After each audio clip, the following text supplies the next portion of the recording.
నమస్తే, welcome to current affairs light YouTube channel. ఇవాళ మన క్లాస్లో రీసెంట్ జరిగినటువంటి కరెంట్ అఫైర్స్లో ఇంపార్టెంట్ కాన్సెప్ట్ నేర్చుకుందామండి. మీకు కనుక మా ఛానల్లో ఉన్నటువంటి వీడియోస్ అండ్ ఎక్స్ప్లెనేషన్ నచ్చినట్లయితే మా ఛానల్ లైక్ చేయండి, షేర్ చేయండి అండ్ సబ్స్క్రైబ్ చేయండి. Welcome to current affairs light YouTube channel. ఇవాళ మన కాన్సెప్ట్, సో ఇండియా చైనాకి విధించేటువంటి యాంటీ డంపింగ్ డ్యూటీ ఏదైతే ఉందో దాన్ని 2027 వరకు పొడిగించిందనమాట.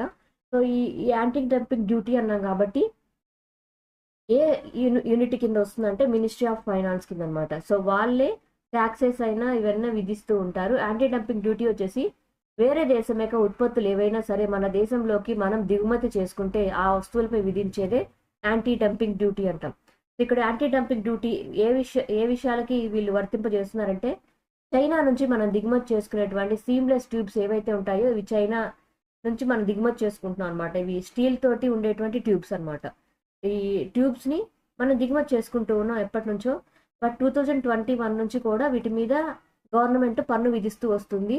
అది 5 ఏళ్ల కాల పరిమితి కోసం అది రన్ చేశారు. ఇప్పుడు 2026 కల్లా కూడా అది కంప్లీట్ అయింది. కానీ దాన్ని నెక్స్ట్ ఇయర్ అంటే జనవరి 27, 2027 దాకా కూడా ఈ ట్యాక్స్ ఏదైతే ఉందో, యాంటీ డంపింగ్ డ్యూటీ ఏదైతే ఉందో దాన్ని పొడిగిస్తున్నట్లు గవర్నమెంట్ తెలియజేసింది అనమాట. సో ఎందుకో కూడా చూద్దాం. అండ్ ఇక్కడ వేటి మీద ఇటువంటిది అప్లై చేస్తూ ఉన్నారు, నథింగ్ బట్ ఇక్కడ ట్యాక్స్ దేని మీద వేస్తూ ఉన్నారంటే సీమ్లెస్ ట్యూబ్స్ ఒకటి, pipes, hollow profiles of iron, alloy, non alloy steel. So వీటితో తయారు చేసినటువంటి పైపులు, హాలో పైపులు ఏవైతే ఉన్నాయో అండ్ ట్యూబ్స్ ఏవైతే ఉన్నాయో వాటన్నిటికీ కూడా ఈ యొక్క యాంటీ డంపింగ్ డ్యూటీ ఏదైతే ఉందో దాన్ని అప్లై చేస్తూ ఉన్నారనమాట. అంటే ఇవి మనకి అక్టోబర్ 28, 2021 నుంచి కూడా అప్లై అవుతూ ఉన్నాయి. అంటే అప్పటి నుంచి కూడా ఇటువంటి పన్ను అనేది విధిస్తూ వస్తున్నారు. దాన్ని 5 ఏళ్ల కాలపరిమితి కోసం ఇచ్చారు. కానీ ఇప్పుడు కంప్లీట్ అయినా కూడా నెక్స్ట్ ఇయర్ కూడా పొడిగించారు అనమాట. నెక్స్ట్ జనవరి 27, 2027 వరకు కూడా దీన్ని ఇంకా ఎక్స్టెండ్ చేసినట్లుగా గవర్నమెంట్ తెలియజేసింది. సో ఎవరు ఇటువంటి డ్యూటీస్, నథింగ్ బట్ ఇటువంటి ట్యాక్సెస్ అనేవి ఇంప్లిమెంట్ చేస్తూ ఉంటారంటే the central board of indirect taxes and customs అనమాట. వాళ్ళు వేరే దేశం నుంచి మనం కొనుగోలు చేసినటువంటి ఉత్పత్తులు ఏవైతే ఉన్నాయో వాటి మీద ఇటువంటి యాంటీ డంపింగ్ డ్యూటీ అనేది వేస్తూ ఉంటారు. సో ఇది ఎందుకోసం అంటే మన డొమెస్టిక్గా ఉన్నటువంటి మ్యానుఫ్యాక్చరర్స్ని ప్రొటెక్ట్ చేయడం కోసం, అంటే మనకి స్థానికంగా ఉన్నటువంటి ఉత్పత్తులు ఏవైతే ఉన్నాయో, తయారు చేసేటువంటి ప్రామాణికమైనటువంటి ఉత్పత్తులు ఏవైతే ఉన్నాయో వాటిని ప్రొటెక్షన్ చేయడం కోసం ఇటువంటి యాంటీ డంపింగ్ డ్యూటీ అనేది మన గవర్నమెంట్ ఆ ఉత్పత్తుల మీద విధిస్తూ ఉంటుంది. అండ్ ఇక్కడ వేరే దేశాల నుంచి కూడా మనం ఇటువంటి వస్తువులే కాకుండా వేరే వస్తువులు కూడా మనం కొనుగోలు చేస్తూ ఉంటాం అనమాట. అండ్ దానికి ఏంటంటే ఈ యాంటీ డంపింగ్ డ్యూటీ అంటే మనం వేరే దేశాల మీద కూడా విధిస్తూ ఉంటాం కదా, like Malaysia, south Africa, USA, వాటి మీద కూడా విధిస్తూ ఉంటాం కదా, వాటి గురించి కూడా తెలియజేసనమాట. వాటిని కూడా కొంతకాలం వరకు కంటిన్యూ చేస్తున్నట్లుగా గవర్నమెంట్ తెలియజేసింది. సో ఇక్కడైతే చైనా మీద నుంచి వచ్చేటువంటి పైప్స్, సీమ్లెస్ ట్యూబ్స్ ఏవైతే ఉన్నాయో వాటి మీద విధించేటువంటి యాంటీ డంపింగ్ డ్యూటీని ఇక మీదట ఇంకొక 2027 వరకు కూడా పొడిగించనున్నారు. అండ్ తమిళనాడు రీసెంట్గా న్యూస్లో నిలిచిందనమాట. ఎందుకోసం తమిళనాడు న్యూస్లో రావడం జరిగిందంటే హైయర్ ఎడ్యుకేషన్ పరంగా జెండర్ గ్రాస్ ఎన్రోల్మెంట్ రేషియో అనేది పెరిగినట్లుగా తెలియజేశారనమాట. సో ఇదేంటో కూడా మనం తెలుసుకుందాం. So all India survey on higher education 2023-24 report ఏదైతే ఉందో దాని గురించి అనమాట.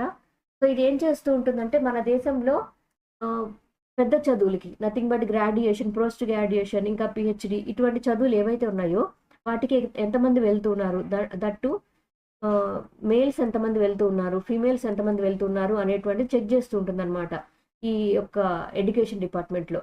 సో వీళ్ళు చెక్ చేసినప్పుడు తమిళనాడులో ఏంటంటే గ్రాస్ ఎన్రోల్మెంట్ రేషియో అనేది 52.3%గా ఉంది.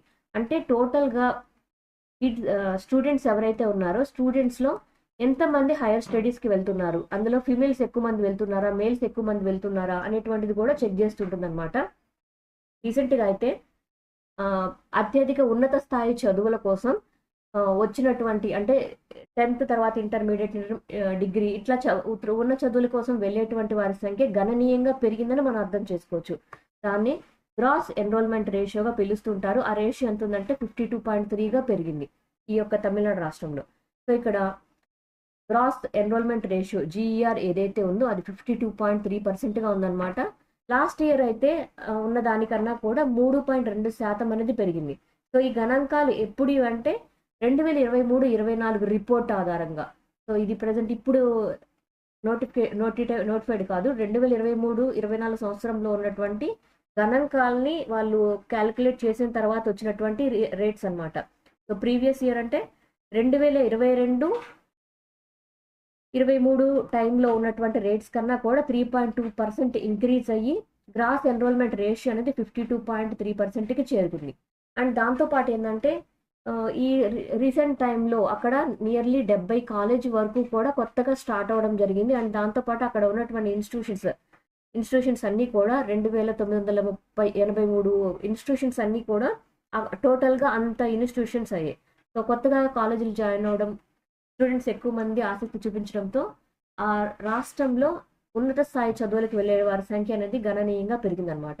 అండ్ దాంతోపాటు 68.4 లక్షల మంది ఎలిజిబుల్ యూత్ ఎవరైతే ఉన్నారో వాళ్ళలో నియర్లీ 35.8 లక్షల మంది స్టూడెంట్స్ హైయర్ ఎడ్యుకేషన్ కోసం వెళ్తూ ఉన్నారు. అంటే నియర్లీ సగం కన్నా ఎక్కువ మంది ఉన్నత చదువుల కోసం వెళ్తున్నారు అనేటువంటిది మనం అర్థం చేసుకోవాలి. అండ్ తమిళనాడు రాష్ట్రం టాప్లో వచ్చిందనమాట. గ్రాస్ ఎన్రోల్మెంట్ రేషియోలో ఉన్నత స్థాయి చదువులకు వెళ్ళేటువంటి వారి సంఖ్య గణనీయంగా పెరిగింది.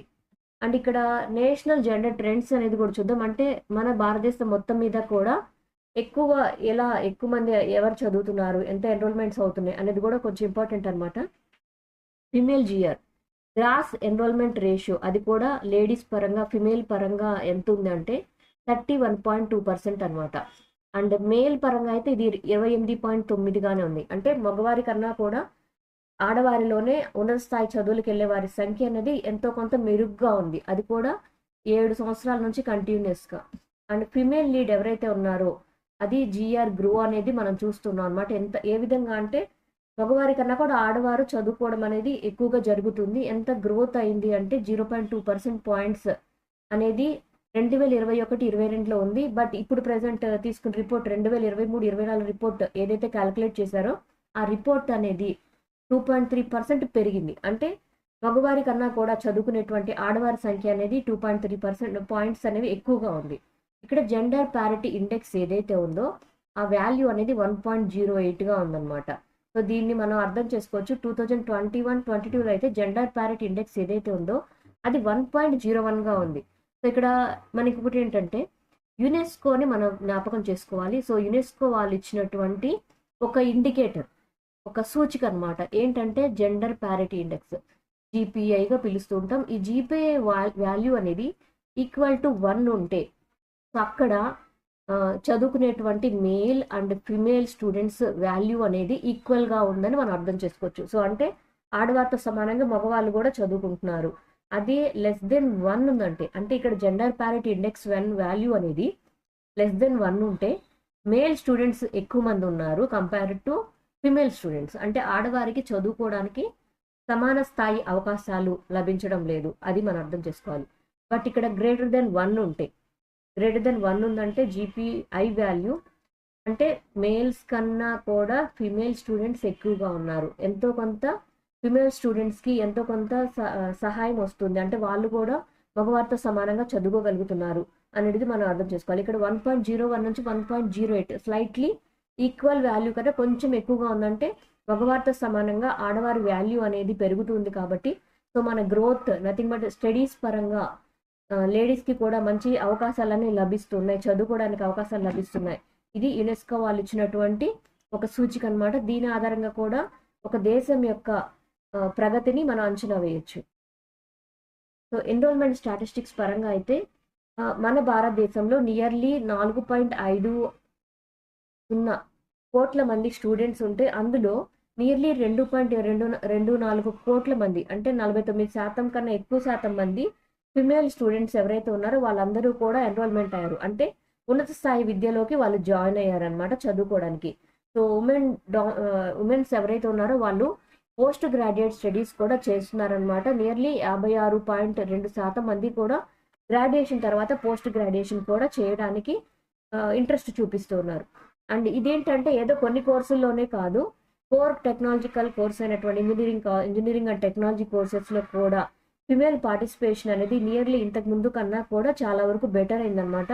అది ఎంతవరకు ఉందంటే 31.1%గా ఉంది.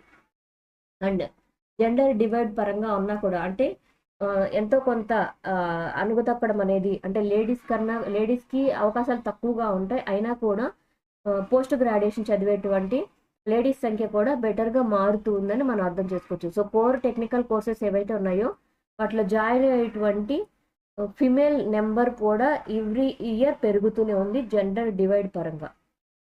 సో ఇప్పుడైతే తమిళనాడు స్టేట్ ఏదైతే ఉందో అది గ్రాస్ ఎన్రోల్మెంట్ రేషియోలో బెటర్గా సాధించి 52.8% తోటి బెస్ట్గా ఫస్ట్ పొజిషన్ అనేది తీసుకోవడం జరిగింది. సో ఇక్కడ స్టేట్ అండ్ కేటగిరీ రేట్ పరంగా అయితే female enrolment female enrolment rate అనేది మేల్ ఎన్రోల్మెంట్ రేట్ కన్నా కూడా ఎక్కువగా ఉందన్నమాట కొన్ని రాష్ట్రాల్లో.